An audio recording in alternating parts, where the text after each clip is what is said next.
எலக்ட்ரோமேக்னடிசம்ல ஒரு conceptual question பார்க்கலாம் பாருங்க. A rectangular loop of conductor of length A and breadth B carrying a current I is shown in figure. The magnetic field at the center O of the loop is dash அப்படின்னு question கேட்டிருக்காங்க. இப்போ வந்து இது ஒரு rectangular லூப்னு கொடுத்துருக்காங்க. இதுல current ஐ current இப்படி pass ஆகுது. இந்த லெங்த் வந்து ஏன்னு கொடுத்துருக்காங்க, பிரெத் வந்து பின்னு கொடுத்துருக்காங்க. அப்போ சென்டர் பாயிண்ட்ல சென்டர் ஆஃப் தி ரெக்டாங்கிள்ல மேக்னெட்டிக் ஃபீல்டு எவ்வளவு இருக்குன்னா கொஸ்டின் கேட்டிருக்காங்க. ஓகேங்களா? சரி, இப்போ வந்து நம்ம வந்து மேக்னெட்டிக் ஃபீல்ட் அட் சென்டர் கண்டுபிடிக்கணும்னா இந்த இது வந்து ரெக்டாங்குலர் லூப் இருக்கு இல்லைங்களா? இந்த ரெக்டாங்குலர் லூப்பை 4 கண்டக்டர் மாதிரி நம்ம அசியூம் பண்ணிக்கலாம். இது வந்து இந்த ஏபி வந்து ஒரு ஸ்ட்ரைட் கண்டக்டர்னு எடுத்துங்க. அதே மாதிரி பிசி வந்து ஒரு ஸ்ட்ரைட் கண்டக்டர், அடுத்து சிடி வந்து ஒரு ஸ்ட்ரைட் கண்டக்டர், அடுத்து டிஏ வந்து ஒரு ரைட் ஸ்ட்ரைட் கண்டக்டர் அப்படின்னு அசியூம் பண்ணிக்கோங்க. இந்த ஸ்ட்ரைட் கண்டக்டர்னால ஒவ்வொரு கண்டக்டர்னாலையும் மேக்னெட்டிக் ஃபீல்டு வந்து பாயிண்ட் ஓல எந்த டைரக்ஷன்ல ப்ரொடியூஸ் ஆகுதுன்னு பாருங்க. அதுக்கு அடுத்து வந்து இந்த ஒவ்வொரு ஸ்ட்ரைட் கண்டக்டர்னாலே மேக்னெட்டிக் ஃபீல்டு ப்ரொடியூஸ் ஆகுறத கண்டுபிடிங்க. எல்லாத்தையும் வெக்டார் சம் பண்ணணும். வெக்டார் சம் பண்ணோம்னா நமக்கு என்ன கிடைக்குன்னா ரிசல்டன்ட் மேக்னெட்டிக் ஃபீல்ட் அட் ஓ கிடைக்கும். இப்போ வந்து டைரக்ஷன் ஆஃப் மேக்னெட்டிக் ஃபீல்டு கண்டுபிடிக்கணும்னா நம்ம என்ன பண்ணணும் பார்த்தீங்கன்னா right hand thumb rule use பண்ணணும். ரைட் ஹேண்ட் தம் ரூல்ல thumb finger gives direction of current, current of finger gives direction of ஃபீல்டுன்னு எடுத்துக்கணும். இப்போ இந்த ஏபி பார்ட்னால சென்டர்ல ஃபீல்டு எந்த டைரக்ஷன் பாருங்க, ஏபி பார்ட் அந்த கண்டக்டர்ல கரண்ட் டைரக்ஷன்ல தம் ஃபிங்கர் வச்சிட்டீங்கன்னா மேக்னெட்டிக் ஃபீல்டு இன்வர்ட்னு வந்திருக்கு. கரெக்ட்டுங்களா?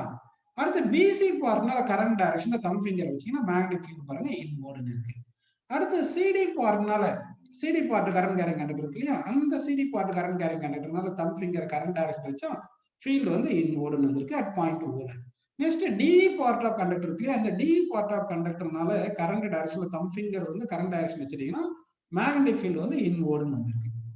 ஸோ இதுல இருந்து உங்களுக்கு என்ன புரிஞ்சிருக்குன்னா magnetic field produced by each and every part of this conductor at the point O வந்து சேம் டைரக்ஷன்ல இருக்கு மேக்னெட்டிக் ஃபீல்டு.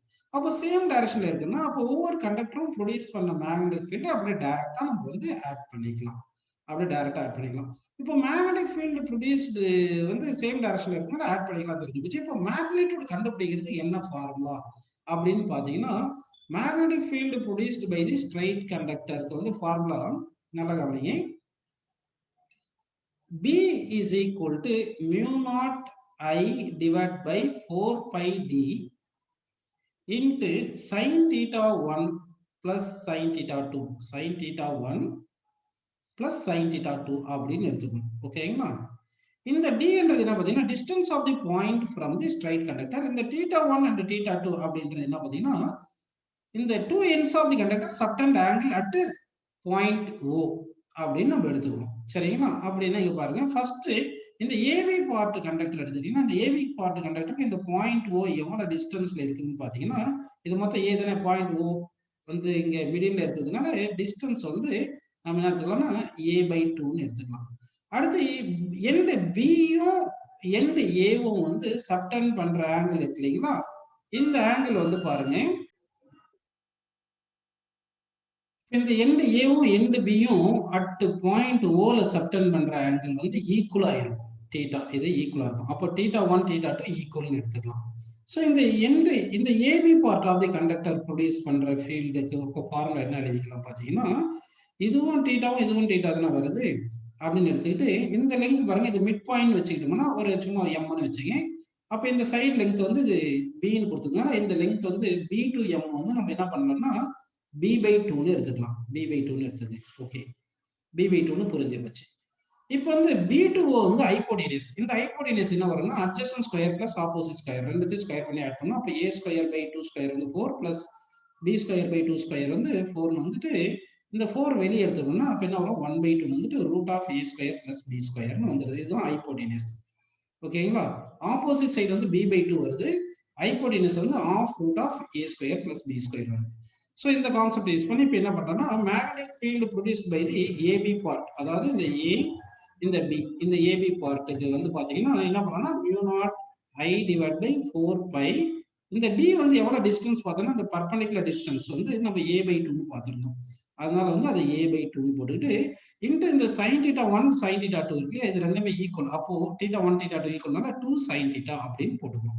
அப்படி போட்டா இந்த ஏபி பார்ட்னால எவ்வளவு வந்து பாருங்க mu not I divided by இந்த 2வும் இந்த 4ம் இங்க கேன்சல் பண்ணா இங்க 2 இருக்கும். இந்த 2வும் இந்த 2வும் கேன்சல் பண்ணிக்கலாம். அப்படி கேன்சல் பண்ணீங்கன்னா mu naught I divide by pi A into sine theta. Sine தீட்டாக்கு என்ன ஃபார்முலா பார்த்தோம்? அதாவது இப்படி ட்ரையாங்கிள் மாதிரி ஃபார்மெட்டா இது எம்னு பார்த்துட்டோம்னா இந்த பிஎம் வந்து பி டு எம் வந்து பி பை டூ, இந்த ஹைப்போடெனஸ் பி டூ வந்து 1/2 root of A square plus B ஸ்கொயர்னு இந்த போன டயக்ராம்ல இங்க பார்த்துருந்தோம். இங்கே இதுதான் a root of A square plus B square into 1/2ன்னு பார்த்துருந்தோம். அது வந்து நம்ம சைன் தீட்டாக்கு இந்த ஆப்போசிட் சைட் பை ஹைப்போடெனஸ் அப்படின்னு நம்ம போட்டுக்கலாம். அப்போ வந்து என்ன வருது பாருங்க, சைன் தீட்டாக்கு வந்து ஆப்போசிட் சைடு வந்து என்ன பார்த்தோம், பி பை டூ கரெக்டுங்களா? அப்போ B by two into B by two into divide by hypotenuse. Hypotenuse வந்து root of A square plus B square, அதுக்கு வந்து இன்ட்டு 1/2, இதுக்கு ஒரு 1/2 இருக்கும் கரெக்டுங்களா? இதுக்கு ஒரு 1/2 இருக்கு. இந்த டூ கேன்சல் பண்ணிடலாம். அதனால magnetic field due to A B part என்ன வருதுன்னா mu naught I divide by pi A into இங்க என்ன வருதுன்னா பி டிவைட் பை இங்க பை இது root of A square plus B square இருக்கு. அப்போ root of A square plus B square இருக்கு அப்படின்னு எழுதியாச்சு. இப்போ இதுல என்ன பாத்தீங்கன்னா இன்னொரு கான்செப்ட் வந்து இந்த ஏபி பார்ட் ப்ரொடியூஸ் பண்ற ஃபீல்டும் இந்த சிடி பார்ட் ப்ரொடியூஸ் பண்ற ஃபீல்டும் சேமா இருக்கும். ஏன்னா ஏபி பார்ட் எவ்வளவு டிஸ்டன்ஸ்ல இருக்கோ அதே டிஸ்டன்ஸ்ல தான் சிடி பார்ட் இருக்கு. சேம் ஆங்கிள் தான் இதுவும் சப்டன் பண்ணியிருக்கோம். அதனால வந்து நம்ம என்ன பண்ணிடலாம்னா magnetic field produced by the AB part is equal to CD part அப்படின்னு போட்டோம்னா இதுதான் magnetic field produced by the CD part அப்படின்னு நம்ம எடுத்துக்குவோம். அதாவது இது வந்து சி, இது டி அப்படின்னு எடுத்துக்குவோம். அடுத்து வந்து magnetic field produce by BC கண்டுபிடிக்கலாம். Magnetic field produce by BC அப்படி கண்டுபிடிச்சிட்டோம்னா அப்ப இந்த பிசி கண்டுபிடிக்கும் போது என்ன வருது பாருங்க. இப்போ இந்த பிசி பார்ட் இருக்குல்ல, இந்த பிசி பார்ட்ன்றதும் இந்த ஏடி பார்ட்டும் ஈக்குவலா இருக்கும். அதாவது magnetic field produced by the AD பார்ட்டும் இந்த பிசி பார்ட்டும் அட் ஓல வந்து ஈக்குவலா இருக்கும் அப்படின்னு நம்ம எடுத்துக்கணும். ஏன்னா வந்து ஏடி பார்ட்டும் பிசி பார்ட்டும் சேம் டிஸ்டன்ஸ் இருக்கு, சேம் கரண்ட் இருக்கு, சேம் ஆங்கிள் தான் சப்டெண்ட் பண்ண போகுது அப்படின்னு எடுத்துக்கோம்னா அப்போ வந்து பாருங்க இந்த டிஸ்டன்ஸ் பர்பெண்டிகுலர் டிஸ்டன்ஸ் என்ன வருது சொல்லுங்க. இது வந்து பி பை டூன்னு வந்துருது. இந்த லென்த் வந்து ஏ பை டூன்னு வந்துடும். ஓகேங்களா? அப்போ ஹைப்போடெனஸ் அதே தான் வரப்போகுது. அதாவது root of A square by 4 plus B square by 4 எடுத்தோம்னா என்ன வரும்னா ஹைப்போடெனஸ் வந்து 1/2 root of A square plus B ஸ்கொயர்னு வந்துடும். ஸோ இங்கே இந்த ஏடி பார்ட் வந்து சப்டன் ஆங்கிள் அட் சென்டர் இருக்கு இல்லையா, இந்த ஆங்கிள் சும்மா ஆல்ஃப் பண்ணிச்சா இந்த ஆங்கிளும் ஆல்ஃபா தான் இருக்கும். ரெண்டு ஆங்கிளுமே சேமாக தான் இருக்கும். அப்போ வந்து இங்க என்ன பண்ணலாம்னா magnetic field produced by the CD part is equal to magnetic field produced by the AD பார்ட்னு இருக்கும். இதுக்கு என்ன ஃபார்முலா பார்த்தீங்கன்னா mu naught I divided by 2 அதாவது 4 பை இன்ட்டு டி. டி வந்து பர்பெண்டிகுலர் டிஸ்டன்ஸ் இந்த டிஸ்டன்ஸ் எவ்வளவு சொல்லுங்க, பி பை 2 கரெக்டுங்களா? இந்த பி பை 2 போட்டுக்கலாம். இன்ட்டு 2 சைன் ஆல்ஃபா அதாவது தீட்டானா அது ஆல்ஃபா சொல்றேன். அதாவது இந்த ஆங்கிள் ஒரு ஆல்ஃபா இருக்கும், இந்த angle 2 ends of the straight conductor subtends angle வந்து ஆல்ஃபா வந்துருது. ஓகேங்களா? ஸோ அப்போ இந்த ட்ரையாங்கிளுக்கு நம்ம என்ன பண்ணலாம்னா இந்த இங்க பாருங்க இந்த 2 இந்த 4 கேன்சல் பண்ண 2 வருது, இந்த 2 கேன்சல் பண்ணிடலாம். ஸோ இப்போ ஆன்சர் என்ன வரும் பார்த்தீங்கன்னா mu naught I divided by இந்த பை பி இருக்கா, பை பி போட்டுட்டு இன்ட்டு சைன் ஆல்ஃபா பண்ணும். சைன் ஆல்ஃபாக்கு என்ன ஃபார்முலா, இங்க இருந்து ஆல்ஃபா இருக்கும், ஆப்போசிட் பை ஹைப்போடெனஸ். ஆப்போசிட் வந்து ஏ பை 2, ஹைப்போடெனஸ் வந்து root of A square plus B square by 2ன்னு வந்திருக்கு. ஓகேங்களா? அப்படின்னு நம்ம சப்ஸ்டிட் பண்ணிடலாம். அப்போ சைன் ஆல்ஃபாக்கு வந்து நல்லா பாருங்க ஆப்போசிட் சைடு வந்து A by 2 divide by 1/2 root of A square plus B square அப்படின்னு நம்ம எழுதிடலாம். அப்போ இந்த 2 கேன்சல் பண்ணிட்டோம்னா அப்போ மேக்னெட்டிக் ஃபீல்ட் என்ன வந்திருக்கு, mu naught I divide by pi B into A by root of A square plus B square அப்படின்னு வந்திருக்கு. கரெக்டுங்களா? சரி, இது வரைக்கும் உங்களுக்கு எல்லாருக்கும் புரிஞ்சிருச்சுப்பா. இப்போ என்ன பண்ண போறோம்னா நம்ம magnetic field at centre O கண்டுபிடிக்கணும்னா magnetic field due to AB wire plus CD wire plus magnetic field due to AD wire plus BC wire அப்படின்னு எடுத்துக்கலாம். ஏன்னா ஏடி ஒயர்ல பிசி ஒயர் ஈக்குவலா இருக்கும், ஏபி ஒயருக்கும் சிடி ஒயர்ல ஈக்குவலா இருக்கு.